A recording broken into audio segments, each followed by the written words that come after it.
بسم اللہ الرحمن الرحیم۔ السلام علیکم دوستوں، کیا آدم علیہ السلام سے پہلے بھی دنیا پر کوئی آدم تھا؟ اور کیا اولاد آدم یعنی انسان سے پہلے بھی دنیا پر انسان گزرے ہیں؟ یہ انتہائی اہم اور حیرت انگیز سوال ہے۔ آج کی ویڈیو میں آپ کو اس بارے میں بتائیں گے، اور آپ کو بتائیں گے کہ حضرت آدم علیہ السلام سے پہلے دنیا پر کتنی قسم کی مخلوقات آباد تھیں۔ آج کی ویڈیو میں اس حوالے سے حیرت انگیز حقائق آپ کو بتائے جائیں گے جن کے بارے میں بہت کم لوگ جانتے ہیں۔ ویڈیو انتہائی دلچسپ ہونے کے ساتھ ساتھ معلوماتی بھی ہے، لہٰذا ویڈیو کو آپ نے اسکپ نہیں کرنا اور آخر تک لازمی دیکھنا ہے۔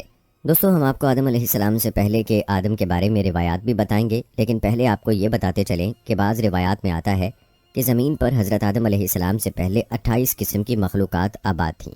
روایات بتاتی ہیں کہ مختلف زمانوں میں کئی ہزار سال عجیب و غریب مخلوقات یہاں آباد رہی ہیں۔ جنات کے بارے تو سبھی جانتے ہیں کہ آدم علیہ السلام سے پہلے یہ آباد تھے کہ انہوں نے سرکشی کی تو اللہ تعالیٰ نے فرشتوں کو بھیجا جنہوں نے جنات کو قتل کیا اور زمین سے نکال کر جزیروں میں بھیج دیا۔ مگر بعض روایات کے مطابق جنات سے پہلے 27 مخلوقات اور آباد تھیں۔ ان میں سے بن، پھر خن، پھر من دنیا میں آباد رہے۔ جیسا کہ علامہ ابن کثیر نے البدایہ و النہایہ میں لکھا کہ بن و خن زمین میں رہتے تھے، وہ سرکش ہو گئے تو اللہ تعالیٰ نے جن بھیجے جنہوں نے بن و خن کو زمین سے نکال دیا۔ دوستو، یہاں ایک بات یاد رکھنے کی ہے کہ ان سب کو قتل نہیں کیا گیا تھا، بلکہ زمین کی حدود سے نکال دیا گیا تھا، اور ممکن ہے وہ کسی اور زمین، کسی اور سیارے پر آباد ہو چکے ہوں اور وہی خلائی مخلوق ہوں۔ ان مخلوقات کے بعد جب جنات نے سرکشی کی تو فرشتوں نے ان کو قتل کیا، جس کے لیے زمین کی تخلیق کی گئی تھی، یعنی حضرت انسان کو پیدا کیا گیا۔ دوستو، آپ کو بتاتے چلیں کہ علامہ مسعودی نے لکھا ہے کہ انسان سے پہلے 28 قسم کی مخلوقات زمین پر آباد تھیں، اور علامہ شہاب الدین اشہبی نے بھی المسترف میں لکھا کہ 28 قسم کی مخلوقات آباد تھیں، اور ان میں سے کچھ کا ذکر ان حضرات نے یوں کیا ہے: ایک مخلوق پروں والی مخلوق تھی جن کی زبان بجنے جیسی تھی۔ دوسری طرح کی مخلوق کے 2 جسم ایک سر تھا، ایک جسم شیر سا اور ایک پرندے سا، ان کے بال اور ناخن ہوتے تھے۔ تیسری طرح کی مخلوق کے 2 سر، ایک آگے کی جانب اور دوسرا پیچھے کی جانب ہوتا۔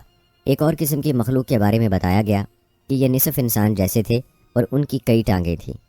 ایک قسم کا منہ انسان سا اور پیٹھ کچھوے جیسی اور سر میں سینگ ہوتے تھے۔ اسی طرح کچھ کے سفید بال اور گائے جیسی دم ہوتی تھی، اور کچھ کے ناخن خنجروں کی طرح اور لمبے لمبے کان ہوا کرتے تھے۔ دوستو، آپ کو جان کر یہ حیرانگی ہوگی کہ علامہ مسعودی نے ایک جگہ لکھا کہ آدم علیہ السلام سے پہلے 120 مخلوقات آباد تھیں۔ اصل میں 28 ہی تھیں، باہم شادی کی وجہ سے وہ مزید الگ الگ ہوتے گئے اور یوں 120 عجیب و غریب مخلوقات بن گئیں، اور سب سے آخر میں حضرت انسان کو پیدا کیا گیا جو سب مخلوقات میں حسین و جمیل ہے۔ جیسا کہ اللہ رب العزت نے قرآن پاک میں فرمایا، ہم نے انسان کو سب سے اچھی صورت میں پیدا کیا، اور حدیث پاک میں ہے کہ اللہ رب العزت نے آدم علیہ السلام کو اپنی پسندیدہ ترین صورت پر پیدا کیا۔ دوستو، قدیم دنیا کی بات کی جائے تو سابقہ مخلوقات میں سے کچھ کے نشانات ملتے رہتے ہیں جن کو سائنسدان ڈائنوسور وغیرہ قرار دیتے ہیں، اور کچھ سمندروں جزیروں میں چھپے ہوئے ہیں۔ الجزائر میں موجود بہت بڑے پہاڑی سلسلے کی غاروں میں مذکورہ کچھ مخلوقات کی ان کے زمانے کی تصاویر ہیں جو دریافت ہوئی ہیں۔ اس سے بھی کچھ اندازہ لگایا جاتا ہے۔ بعض کے نزدیک یاجوج ماجوج انہی سابقہ مخلوقات میں سے ہیں جو اب تک سکندر ذوالقرنین کی بنائی دیوار کے پیچھے بند ہیں، اور بعض احادیث میں 2 عظیم شہروں کا ذکر ہے جو اس دنیا سے بھی بڑے ہیں، ایک مشرق میں ایک مغرب میں، وہاں بھی مخلوق آباد ہے۔ آپ کو بتاتے چلیں کہ الجزائر کے غاروں سے جو تصاویر دریافت ہوئی ہیں، ماہرین کے نزدیک یہ بن، خن اور من کی بنائی تصاویر ہو سکتی ہیں۔ جہاں تک یہ سوال ہے کہ حضرت آدم علیہ السلام اور حوا علیہ السلام سے پہلے دنیا میں کیا تھا اور یہ دنیا کیسے وجود میں آئی، اس حوالے سے بہت سی روایات اور بہت سے نظریے پائے جاتے ہیں، اور ان سوالوں پر مختلف ماہرین سائنسدانوں نے مختلف تھیوریز دی ہیں جن کے مطابق زمین پر آدم علیہ السلام کو اتارنے سے پہلے یہاں شیطان کو پھینکا گیا، اور کچھ نے اس کے علاوہ تھیوریز بیان کی ہیں۔ آئیے آپ کو اس حوالے سے تفصیلات بتاتے ہیں۔ اس کے بعد آپ کو یہ بتاتے ہیں کہ آدم علیہ السلام سے پہلے کے آدم کے بارے میں کیا روایات ہیں اور کس مسلک کے لوگ یہ نظریہ پیش کرتے ہیں۔ دوستو، بعض روایات کے مطابق حضرت آدم علیہ السلام کی تخلیق کے بعد انہیں جنت میں بھیجا گیا اور فرشتوں کو انہیں سجدہ کرنے کا حکم دیا گیا، جس پر شیطان نے انکار کر دیا تھا۔ اس وجہ سے ابلیس کو جنت سے نکال کر زمین پر پھینک دیا گیا، جہاں ہزاروں سال یہ روتا رہا، اور پھر اس نے اللہ سے قیامت تک مہلت لے کر اولاد آدم کو راہ راست سے بھٹکانے کی قسم اٹھائی۔ ابلیس چونکہ ایک جن تھا اور آگ سے بنا ہوا تھا، اس لیے قیاس کیا جاتا ہے کہ زمین پر حضرت آدم علیہ السلام سے پہلے جنات موجود تھے۔ جنات کے فتنہ و فساد کی وجہ سے اللہ کے حکم سے فرشتوں کی فوج بھیج کر ان کو ختم کیا گیا، اور بچے ہوئے جنوں کا بسیرا جزیرے اور سمندر ہو گئے۔ دوستو، اس حوالے سے عیسائیوں اور سائنسدانوں کا کہنا ہے کہ آدم علیہ السلام سے پہلے دنیا پر ڈائنوسار آباد تھے۔ انسانوں کی آبادی کے بعد ان کی نسلیں ختم ہونے لگیں۔ کچھ ماہرین کے مطابق آدم علیہ السلام سے پہلے اس زمین پر انسانوں جیسی مخلوقات موجود تھیں، جن کی کچھ باقیات اور ڈھانچے ملے ہیں، جس پر یہ خیال کیا جاتا ہے کہ آدم علیہ السلام سے پہلے بھی زمین پر انسان موجود تھے، جو باقی امتوں کی طرح ختم ہو گئے یا کر دیے گئے۔ کچھ لوگوں کے مطابق زمین خلائی مخلوقات کا مرکز تھا۔ دوستو، سورہ ہود کی آیت نمبر 27 میں بیان کیا گیا ہے، وہی ہے جس نے زمین اور آسمان کو 6 دن میں پیدا کیا، اور اس وقت اس کا عرش پانی پر تھا۔ اس آیت کے مطابق حضرت آدم علیہ السلام سے پہلے زمین پر صرف پانی موجود تھا، کسی بھی مخلوق کی طرف اشارہ نہیں کیا گیا۔ اس سے متعلق حضور صلی اللہ علیہ وآلہ وسلم سے لوگوں نے سوال کیا تو آپ صلی اللہ علیہ وآلہ وسلم نے کیا ارشاد فرمایا؟ اس حوالے سے حضرت ابو زین عقیلی سے روایت ہے کہ آپ صلی اللہ علیہ وآلہ وسلم سے اس وقت کے لوگوں نے سوال کیا تھا کہ یا رسول اللہ صلی اللہ علیہ وآلہ وسلم، اس دنیا میں آدم علیہ السلام سے پہلے کیا تھا؟ تو آپ صلی اللہ علیہ وآلہ وسلم نے جواب دیا کہ صرف اللہ تھا، نہ اوپر ہوا تھی نہ نیچے، اور عرش پانی پر تھا، اور اللہ نے قلم کو وجود میں آنے کا حکم دیا، پھر اس سے کہا لکھ، اور اس طرح انسانوں کے آنے سے 50,000 سال پہلے ہی ہر چیز، تمام مخلوقات کی تقدیریں اور ان کے بارے میں سب لکھ کر لوح محفوظ میں رکھ دیا گیا۔ اسی طرح بخاری شریف میں بیان ہے کہ ایک بار آپ صلی اللہ علیہ وآلہ وسلم کے پاس یمن سے ایک وفد آیا اور کہا کہ ہمیں آپ صلی اللہ علیہ وآلہ وسلم سے علم لینا ہے، آپ صلی اللہ علیہ وآلہ وسلم ہمیں بتائیں کہ اس زمین پر آدم علیہ السلام سے پہلے کیا تھا؟ آپ صلی اللہ علیہ وآلہ وسلم نے فرمایا کچھ نہیں، صرف اللہ تھا، اور عرش پانی پر تھا، اور لوح محفوظ میں قلم سے سب لکھ کر محفوظ کر دیا گیا تھا۔ اور حضرت ابو ہریرہ رضی اللہ تعالی عنہ سے روایت ہے کہ جب نبی کریم صلی اللہ علیہ وآلہ وسلم سے دنیا میں چیزوں کے وجود میں آنے کی ترتیب پوچھی گئی تو انہوں نے میرا ہاتھ تھاما اور کہا کہ اللہ نے جب یہ دنیا بنائی تو ان کی ترتیب کچھ یوں تھی: ہفتے والے دن مٹی پیدا کی، اتوار کو پہاڑ، پیر کو درخت، منگل کو تکالیف، بیماریاں، مسائل، بدھ کو نور، جمعرات کو چوپائے اس زمین پر پھیلا دیے، اور جمعے کے مبارک دن عصر سے رات کے درمیان آدم علیہ السلام کو پیدا کیا، اور جنات کو 2000 سال پہلے ہی آگ سے پیدا کر دیا گیا تھا۔ اس طرح یہ دنیا وجود میں آئی اور آدم زمین پر آیا، اور اس کے بعد انسانوں کی نسلیں چلیں، اور ایسے ہی ایک دن اللہ اس زمین پر انسان کو دیا گیا وقت ختم کر دے گا، اور جیسے ہی یہ دنیا بنی ایسے ہی ختم ہو جائے گی۔ دوستو، ان روایات پر غور کیا جائے تو انسان کی تخلیق سے قبل صرف جنات کا ذکر ملتا ہے، جن کے بارے میں بتایا کہ یہ انسان سے 2000 سال قبل پیدا کر دیے گئے تھے، جبکہ ایک روایت میں یہ بھی ذکر ہوا ہے کہ 50,000 سال پہلے ہی قلم نے تمام مخلوقات کے حالات لکھ دیے تھے، اور انہی روایات کے پیش نظر یہ کہا جاتا ہے کہ انسان سے پہلے زمین پر جنات تھے، اور بعض کے نزدیک دوسری مخلوقات بھی زمین پر موجود تھیں۔ دوستو، آپ کو بتاتے چلیں کہ اس حوالے سے شیعہ موقف بالکل مختلف ہے۔ شیعہ مسلک کی چند روایات بھی آپ کو بتاتے ہیں۔ امام جعفر صادق نے فرمایا اللہ نے 12,000 جہاں بنائے ہیں، اور ہر جہاں 7 آسمانوں اور 7 زمینوں سے بڑا ہے۔ ان جہانوں کے رہنے والوں میں سے کوئی بھی یہ نہیں سمجھتا کہ اللہ نے کوئی اور بھی دنیا بنائی ہے۔ ایک روایت میں ابن عباس نے کہا ہے کہ آدم علیہ السلام سے قبل زمین پر کون آباد تھا؟ نبی کریم صلی اللہ علیہ وآلہ وسلم نے فرمایا جن۔ ابن عباس نے کہا اور جن سے قبل؟ آپ صلی اللہ علیہ وآلہ وسلم نے فرمایا فرشتے۔ ابن عباس نے کہا اور فرشتے سے پہلے؟ نبی کریم صلی اللہ علیہ وآلہ وسلم نے فرمایا آدم۔ تو اس نے کہا جن اور فرشتے کے درمیان کتنا وقت تھا؟ آپ صلی اللہ علیہ وآلہ وسلم نے فرمایا 7,000 سال۔ ابن عباس نے کہا تو فرشتوں اور آدم علیہ السلام کے درمیان؟ آپ صلی اللہ علیہ وآلہ وسلم نے فرمایا 2 لاکھ سال۔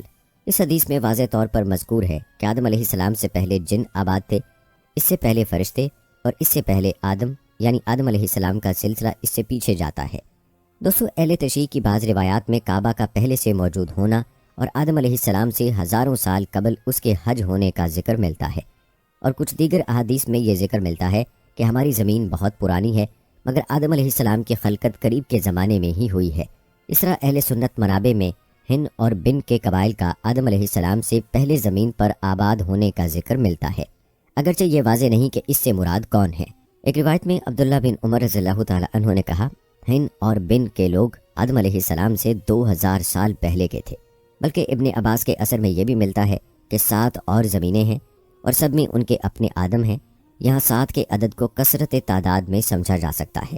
اسی طرح ابو زحا نے ابن عباس رضی اللہ تعالی عنہ سے روایت کیا ہے کہ انہوں نے کہا اللہ ہے جس نے 7 آسمان بنائے اور زمین سے ان کی مثل.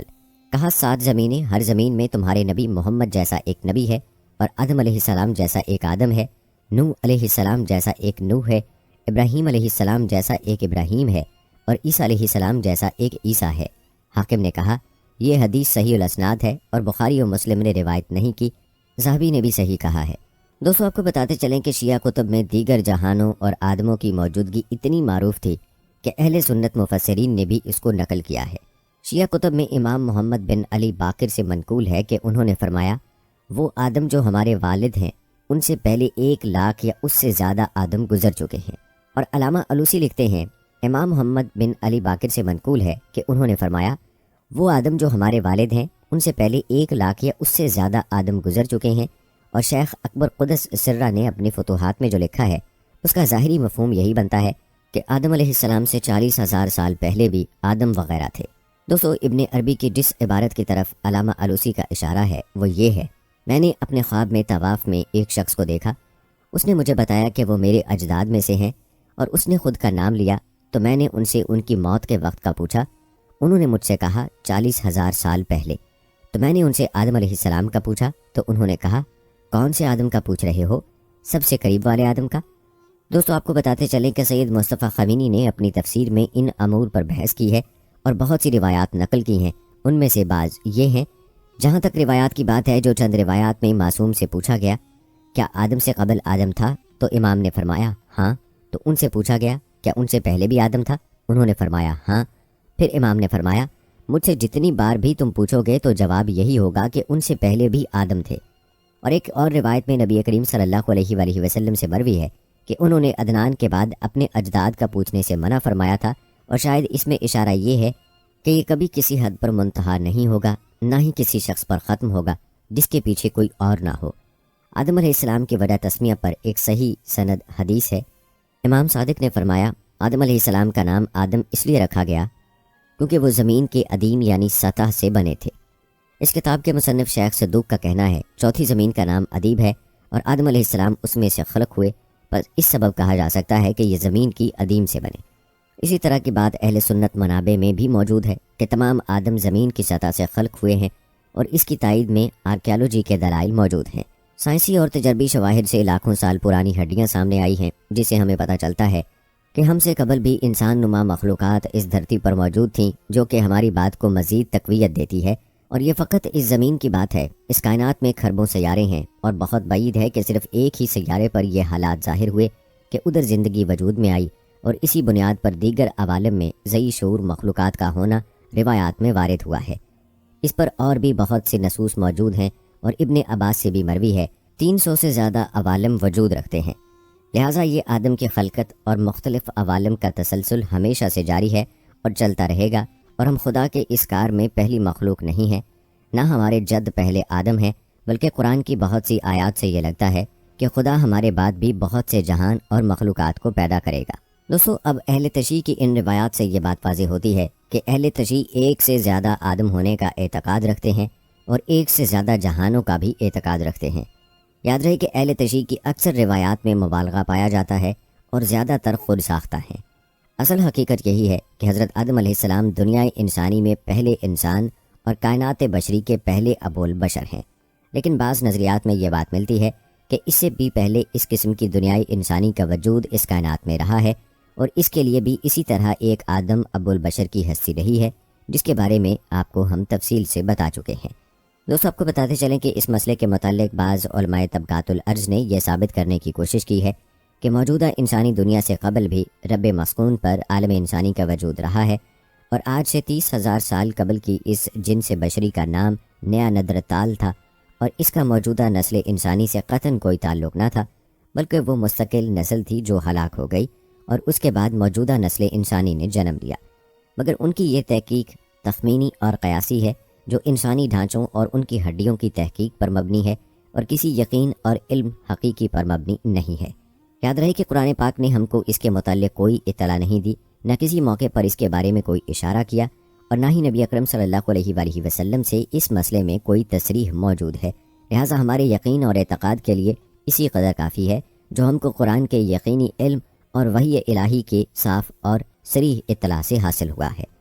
دوستو یاد رکھیں، اس قسم کے مباحثے علمیہ کے لیے اسلام کی تعلیم یہ ہے کہ جو مسائل علم یقین اور مشاہدے کی حد تک پہنچ چکے ہیں اور قرآنی علوم اور وحی الہی ان حقائق کا انکار نہیں کرتے، کیونکہ قرآن پاک مشاہدہ اور بدعات کا کبھی بھی انکار نہیں کرتا، تو ان کو بلا شبہ تسلیم کیا جائے، اس لیے کہ ایسے حقائق کا انکار بے جا تعصب اور تنگ نظری کے سوا اور کچھ نہیں۔ اور جو مسائل ابھی تک یقین اور جزم کی اس حد تک نہیں پہنچے جن کو مشاہدہ اور بداحت کہا جا سکے، جیسا کہ زیر بحث مسئلہ یعنی آدم علیہ السلام سے پہلے آدم کا نظریہ، تو ان کے متعلق قرآن پاک کے مطالب میں تعویلات نہیں کرنی چاہیے اور خامخواہ ان کو جدید تحقیقات کے سانچے میں ڈھالنے کی کوشش جائز نہیں ہے، بلکہ وقت کا انتظار کرنا چاہیے کہ وہ مسائل اپنی حقیقت کو اس طرح آشکار کر دیں کہ ان کے انکار سے مشاہدہ اور بداحت کا انکار لازم آ جائے۔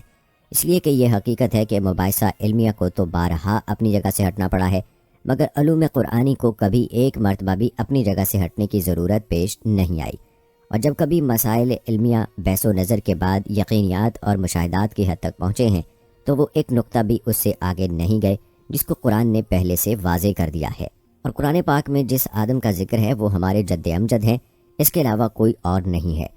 دوستو آپ نے آدم علیہ السلام سے پہلے کی مخلوقات کی تفصیلات ملاحظہ کی، آئیے اب آپ کو حضرت آدم علیہ السلام کے بارے میں کچھ دلچسپ معلومات بتاتے ہیں جو یقیناً آپ کے علم میں اضافہ کرے گی۔ یاد رہے کہ اللہ کریم نے زمین و آسمان بنانے سے پہلے فرشتوں کو پیدا فرمایا، پھر جنات کو آگ کے شعلے سے پیدا کیا گیا اور ان کے بعد انسان کو پیدا کیا گیا۔ سب سے پہلے انسان اللہ پاک کے پیارے نبی حضرت آدم علیہ السلام ہیں، اور آپ پہلے رسول بھی ہیں جو شریعت لے کر اپنی اولاد کی جانب بھیجے گئے۔ حضرت نوح علیہ السلام کو اول الرسول اس وجہ سے کہا جاتا ہے کہ آپ علیہ السلام کفر و شرک پھیلنے کے بعد سب سے پہلے مخلوق کی ہدایت کے لیے بھیجے گئے۔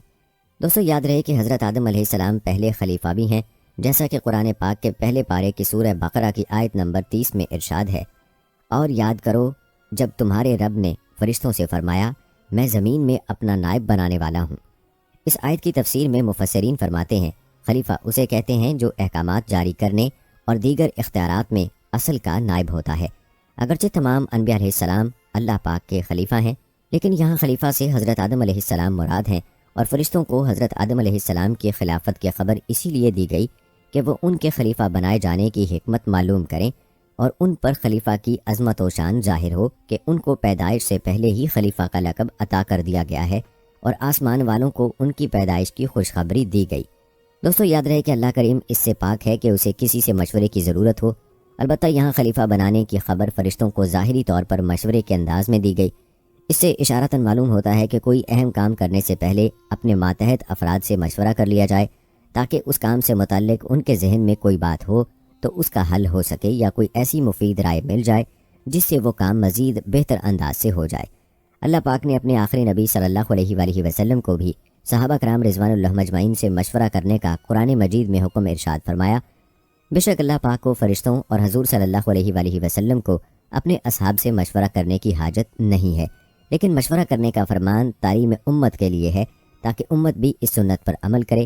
حضرت عبداللہ بن عباس رضی اللہ تعالی عنہ سے روایت ہے کہ جب یہ آیت مبارکہ جو کہ سورہ رحمان کی آیت نمبر 59 ہے نازل ہوئی، جس کا ترجمہ ہے اور کاموں میں ان سے مشورہ لو، نازل ہوئی، تو نبی کریم صلی اللہ علیہ وآلہ وسلم نے ارشاد فرمایا بے شک اللہ پاک اور اس کا رسول صلی اللہ علیہ وآلہ وسلم مشورے سے بے پرواہ ہیں، لیکن اللہ پاک نے مشورے کو میری امت کے لیے رحمت بنا دیا ہے۔ دوستو جہاں تک حضرت آدم علیہ السلام کی پیدائش کی بات ہے تو یاد رہے کہ اللہ پاک نے حضرت آدم علیہ السلام کو بغیر ماں باپ کے مٹی سے پیدا فرمایا ہے۔ روایت میں آپ علیہ السلام کی پیدائش کا واقعہ یوں بیان ہوا ہے، اللہ پاک نے حضرت جبرائیل علیہ السلام کو حکم ارشاد فرمایا کہ زمین سے ایک مٹھی مٹی اٹھا کر لاؤ۔ حضرت جبرائیل علیہ السلام نے زمین سے مٹی اٹھانی چاہی تو زمین نے اس کی کا سبب پوچھا۔ آپ نے سارا واقعہ بیان کیا۔ اس پر زمین کہنے لگی میں خدا کی پناہ چاہتی ہوں اس بات سے کہ مجھ سے کچھ کم کیا جائے یا میری کوئی چیز خراب کی جائے۔ حضرت جبرائیل علیہ السلام مٹی لیے بغیر واپس لوٹ آئے اور عرض کی اے میرے رب، زمین نے تیری پناہ مانگی تو میں تیرے نام پاک اور تیری عزت کا ادب کرتے ہوئے واپس آ گیا اور اسے پناہ دے دی۔ پھر اللہ پاک نے حضرت میکائیل علیہ السلام کو بھیجا تو انہوں نے بھی اسے پناہ دے دی اور بارگاہ الہی میں وہی عرض کی جو حضرت جبرائیل علیہ السلام نے کی تھی۔ پھر اللہ پاک نے حضرت اسرافیل علیہ السلام کو بھیجا تو وہ بھی اسی طرح واپس آ گئے۔ پھر حضرت اسرائیل علیہ السلام کو بھیجا، جب زمین نے ان سے پناہ مانگی تو انہوں نے فرمایا میں اس بات سے اللہ پاک کی پناہ مانگتی ہوں کہ اس کے حکم پر عمل کیے بغیر واپس چلا جاؤں۔ چنانچہ انہوں نے زمین سے مٹی لے لی تو اللہ پاک نے روح قبض کرنے کا کام بھی انہی کے ذمے لگایا کہ تم نے ہی اس مٹی کو زمین سے الگ کیا ہے، تم ہی اس کو ملانا، اور ان کا نام ملک الموت یعنی موت کا فرشتہ رکھا گیا۔ دوستو، روایات بتاتی ہیں کہ اللہ پاک نے آدم علیہ السلام کو ایک مٹھی سے پیدا کیا جو تمام روئے زمین سے لی گئی، لہٰذا اولاد آدم زمین کے اندازے پر آئی، ان میں سرخ، سفید، کالے اور درمیانے اور نرم و سخت، پلید و پاک ہیں۔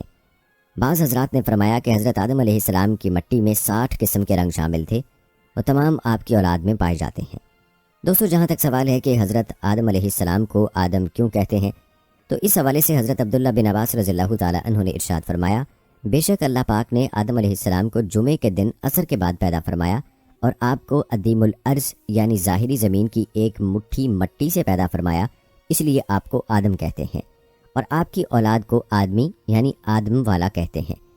دوستو، آپ کو حضرت آدم علیہ السلام کی کنیت کے بارے میں بتاتے چلیں کہ حضرت آدم علیہ السلام چونکہ تمام انسانوں کے والد ہیں، اس لیے آپ کی ایک کنیت ابو البشر یعنی تمام انسانوں کے والد ہیں۔ آپ علیہ السلام کی ایک کنیت ابو محمد بھی ہے، اور جنت میں بھی یہی کنیت آپ کی ہوگی، جیسا کہ حدیث پاک میں ہے کہ جنت میں کسی کی کنیت نہیں ہوگی سوائے حضرت آدم علیہ السلام کے، اور آپ کی عزت و تعظیم کے لیے جنت میں کنیت ابو محمد ہوگی۔ دوستو، کیا آپ نے کبھی سوچا ہے کہ زمین میں چشمے کیسے جاری ہوئے؟ اس حوالے سے ایک روایت ہے کہ جب اللہ پاک نے حضرت آدم علیہ السلام کو پیدا فرمانے کا ارادہ کیا تو زمین سے فرمایا، میں تجھ سے ایک مخلوق پیدا فرمانے لگا ہوں، تو جس نے میری فرما برداری کی اسے میں جنت میں داخل کروں گا، اور جس نے میری نافرمانی کی اسے میں جہنم میں ڈال دوں گا۔ تو زمین نے عرض کیا، اے میرے رب، کیا تو مجھ سے ایسی مخلوق کو پیدا فرمائے گا جو جہنم میں جائے گی؟ تو اللہ پاک نے ارشاد فرمایا، ہاں۔ اس پر زمین اس قدر روئی کے چشمے جاری ہو گئے اور یہ قیامت تک جاری رہیں گے۔ اسی طرح ایک روایت ہے کہ اللہ پاک کی بارگاہ میں زمین نے عرض کی، یا اللہ پاک، مجھ سے مٹی اٹھانے سے میری مٹی کم ہو گئی ہے۔ اللہ پاک نے ارشاد فرمایا، گھبرا مت، جب کوئی انسان تجھ میں واپس آئے گا تو پہلے سے زیادہ حسین و خوشبودار ہوگا۔ یہی وجہ ہے کہ مردے کو عطر و مشک سے خوشبودار کیا جاتا ہے۔ دوستو، کیا آپ نے کبھی یہ سوچا ہے کہ انسان کی زندگی میں خوشیاں کم اور غم زیادہ کیوں؟ تو اس حوالے سے روایت ہے کہ اللہ پاک کے حکم سے جب زمین سے مٹی جمع کر لی گئی تو اللہ پاک نے حکم ارشاد فرمایا کہ اس کو وہاں رکھو جہاں آج خانہ کعبہ ہے۔ پھر فرشتوں کو حکم ہوا کہ اس مٹی کا مختلف پانیوں سے گارا بنائیں۔ پھر اس پر 40 دن بارش ہوئی، 39 دن غم کی اور 1 دن خوشی کی۔ اس لیے انسان کی زندگی میں خوشی کم اور غم زیادہ ہے۔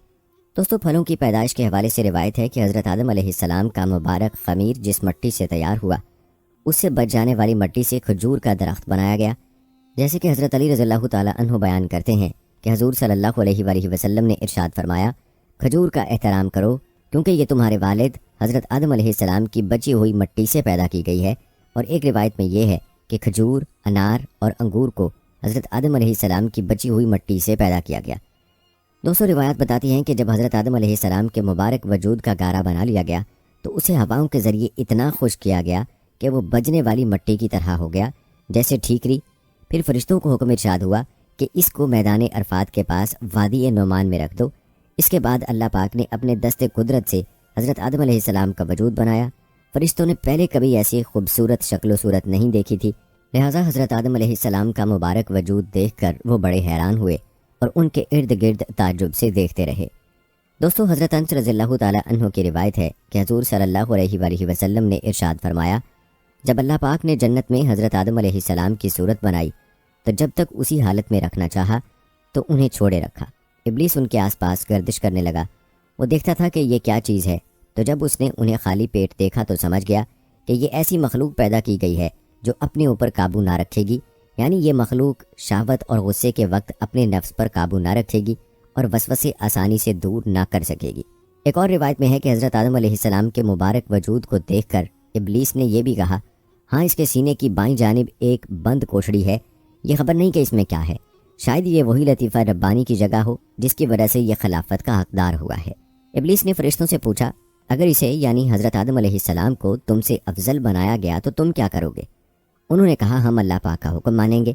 بدبخت شیطان لعین اپنے دل میں کہنے لگا، اگر اسے مجھ سے افضل بنایا گیا تو میں اس کے تابع نہیں رہوں گا۔ دوستو، بعض لوگ کہتے ہیں کہ حضرت آدم علیہ السلام کے مبارک جسم میں روح ڈالنے سے پہلے شیطان نے ان پر معاذ اللہ تھوکا تھا اور اس تھوک سے کتا پیدا ہوا۔ اس واقعے کے بارے میں حضرت مفتی وقار الدین رحمۃ اللہ علیہ فرماتے ہیں کتا بننے کی یہ روایت بے بنیاد اور فضول ہے۔ صحیح روایت میں اس کا کوئی تذکرہ نہیں ملتا۔ البتہ ایک روایت میں حضرت امام ترمذی رحمۃ اللہ علیہ فرماتے ہیں، اللہ پاک نے جب حضرت آدم علیہ السلام کو زمین پر بھیجا تو شیطان نے درندوں کو آپ علیہ السلام کے خلاف بھڑکا دیا، جس کے نتیجے میں کتے نے سب سے پہلے آپ پر حملہ کیا۔ اتنے میں حضرت جبرائیل علیہ السلام اترے اور عرض کی، اپنا ہاتھ اس پر رکھیں۔ حضرت آدم علیہ السلام نے ایسا کیا تو کتا سکون میں آ گیا، مانوس ہو گیا اور آپ کی حفاظت کرنے لگا، اور کتے کی طبیعت میں قیامت تک کے لیے اولاد آدم کی محبت رکھ دی گئی۔ دوستو یاد رہے کہ حضرت آدم علیہ السلام کو اللہ رب العزت نے جمعے کے دن پیدا فرمایا۔ آپ کو بتاتے چلیں کہ جمعے کے معنی ہے مجتمع ہونا، مکمل ہونا، لہٰذا جمعے کو جمعہ اسی لیے کہتے ہیں کہ اس دن میں حضرت آدم علیہ السلام کے جسم کی تکمیل ہوئی۔ نبی کریم صلی اللہ علیہ وآلہ وسلم کا فرمان ہے کہ بہترین دن جس میں سورج نکلے وہ جمعے کا دن ہے۔ اسی دن حضرت آدم علیہ السلام کو پیدا کیا گیا، اسی دن انہیں جنت سے زمین پر اتارا گیا، اسی دن ان کی توبہ قبول کی گئی، اسی دن ان کی وفات ہوئی اور اسی دن قیامت قائم ہوگی۔ دوستو کیا آپ نے کبھی سوچا ہے کہ انسان کے جسم سے روح نکلتے وقت تکلیف کیوں ہوتی ہے؟ اس حوالے سے روایت ہے کہ اللہ پاک نے جب روح کو حضرت آدم علیہ السلام کے جسم میں داخل ہونے کا حکم ارشاد فرمایا تو روح نے عرض کیا، یا اللہ پاک، یہ جگہ نہایت گہری اور اندھیری ہے۔ 3 بار حکم الہی ہوا اور تینوں بار روح نے یہی عرض کیا تو اللہ پاک نے فرمایا، نہ چاہتے ہوئے داخل ہو رہی ہے تو پھر نکلنے میں بھی سخت تکلیف ہوگی۔ یہی وجہ ہے کہ جب انسان کے جسم سے روح نکلتی ہے تو سخت تکلیف ہوتی ہے۔ دوستو روایات بتاتی ہیں کہ سب سے پہلے روح سر مبارک میں داخل ہوئی تو حضرت آدم علیہ السلام کو چھینک آئی۔ اللہ پاک نے آپ کے دل میں الحمدللہ کہنے کا الہام فرمایا تو آپ نے الحمدللہ پڑھا۔ اس پر خود اللہ کریم نے یرحمک اللہ فرمایا۔ جب روح کمر شریف تک پہنچی تو آپ علیہ السلام نے اٹھنا چاہا مگر نیچے تشریف لے آئے، کیونکہ نیچے کے حصے تک ابھی روح نہیں پہنچی تھی۔ جب تک تمام جسم میں روح پہنچ گئی تو اللہ پاک نے آپ کو ارشاد فرمایا، اے آدم، میں کون ہوں؟ حضرت آدم علیہ السلام نے عرض کیا، تو اللہ ہے، تیرے سوا کوئی عبادت کے لائق نہیں۔ اللہ پاک نے ارشاد فرمایا، تم نے صحیح کہا۔ ترمذی شریف میں ہے کہ اللہ پاک نے آپ علیہ السلام کو ارشاد فرمایا، اے آدم، فرشتوں کی اس بیٹھی ہوئی جماعت کے پاس جاؤ اور کہو السلام علیکم۔ چنانچہ انہوں نے السلام علیکم کہا تو فرشتوں نے جواب دیا، علیک السلام ورحمۃ اللہ۔ پھر آپ علیہ السلام اللہ پاک کی بارگاہ میں واپس حاضر ہوئے تو اللہ پاک نے ارشاد فرمایا، یہ تمہارا اور تمہاری اولاد کا آپس میں سلام ہے۔ دوستو اس واقعے سے یہ پتہ چلتا ہے کہ سلام کرنا بہت پرانی سنت ہے، لہٰذا چاہیے کہ سلام عام کریں اور خوب رحمت خداوندی سے حصہ پائیں۔ دوستو کیا آپ نے کبھی سوچا ہے کہ آنکھ، کان اور ناک میں قدرت کے کیا کرشمے پوشیدہ ہیں؟ اس حوالے سے عظیم تابعی بزرگ اہل بیت اطہار کے روشن چراغ حضرت امام جعفر صادق رحمہ اللہ اپنے دادا حضرت امام زین العابدین رضی اللہ تعالی عنہ سے روایت کرتے ہیں کہ حضور صلی اللہ علیہ وآلہ وسلم نے ارشاد فرمایا، اللہ پاک نے اپنے فضل و کرم سے ابن آدم یعنی انسان کی آنکھوں میں نمکینی رکھی، کیونکہ یہ دونوں چربی کے ٹکڑے ہیں، اگر ایسا نہ ہوتا تو یہ پگھل جاتے۔ اللہ پاک نے ابن آدم پر مہربانی کرتے ہوئے اس کے کانوں میں کڑواہٹ رکھی، جو کیڑے مکوڑوں کے لیے رکاوٹ ہے، کیونکہ اگر کوئی کیڑا کان میں داخل ہو جائے تو دماغ تک پہنچ جائے، لیکن جب کڑواہٹ چکھتا ہے تو نکل بھاگتا ہے۔ اللہ پاک نے اپنی رحمت سے ابن آدم کے ناک کے سوراخوں میں حرارت یعنی گرمائش رکھی، جس سے وہ بو سونگھتا ہے، اگر یہ نہ ہو تو دماغ بدبودار ہو جائے۔ اللہ پاک نے ابن آدم پر فضل احسان کرتے ہوئے اس کے ہونٹوں میں مٹھاس رکھی، جس کے ذریعے وہ ذائقہ چکھتا ہے اور لوگ اس کی گفتگو کی مٹھاس سے لطف اندوز ہوتے ہیں۔ دوستو اللہ تعالیٰ کی انسان کی تخلیق میں بڑی حکمتیں پوشیدہ ہیں، انسان کو چاہیے کہ وہ اللہ تعالیٰ کی ان نعمتوں کا شکر ادا کرے۔ دوستو اللہ پاک نے جب حضرت آدم علیہ السلام کو پیدا فرمایا تو فرشتوں نے کہا، اللہ پاک ایسی مخلوق پیدا نہیں فرمائے گا جو ہم سے زیادہ علم والی اور بارگاہ الہی میں ہم سے زیادہ عزت والی ہو۔ فرشتے حضرت آدم علیہ السلام کے ذریعے آزمائے گئے، اسی طرح اللہ پاک بندوں کو آزمائش میں مبتلا فرماتا ہے تاکہ ظاہر ہو کہ کون فرما برداری کرتا ہے اور کون نافرمانی کرتا ہے، اور جو دنیا و آخرت کے بارے میں غور و فکر کرتا ہے وہ ایک کی دوسرے پر فضیلت جان لیتا ہے اور پہچان لیتا ہے کہ دنیا آزمائش کا گھر ہے اور فنا ہونے والی ہے، جبکہ آخرت بدلے کا ہمیشہ باقی رہنے والا گھر ہے۔ لہٰذا اگر تم طاقت رکھتے ہو تو ان لوگوں میں سے ہو جاؤ جو دنیا کی ضرورت کو آخرت کی ضرورت کی خاطر چھوڑ دیتے ہیں، اور نیکی کی توفیق اللہ پاک ہی کی طرف سے ملتی ہے۔ دوستو کیا آپ جانتے ہیں کہ آدم علیہ السلام کا قد مبارک کتنا تھا؟ اس حوالے سے بخاری شریف میں ہے کہ حضرت آدم علیہ السلام کا قد مبارک 60 گز تھا، یعنی 90 فٹ تھا، اور روایات بتاتی ہیں کہ جو بھی جنت میں جائے گا وہ حضرت آدم علیہ السلام کی صورت پر ہوگا اور اس کا قد 60 گز کا ہوگا۔ پھر حضرت آدم علیہ السلام کے بعد اب تک مخلوق قد و قامت میں کم ہوتی رہی۔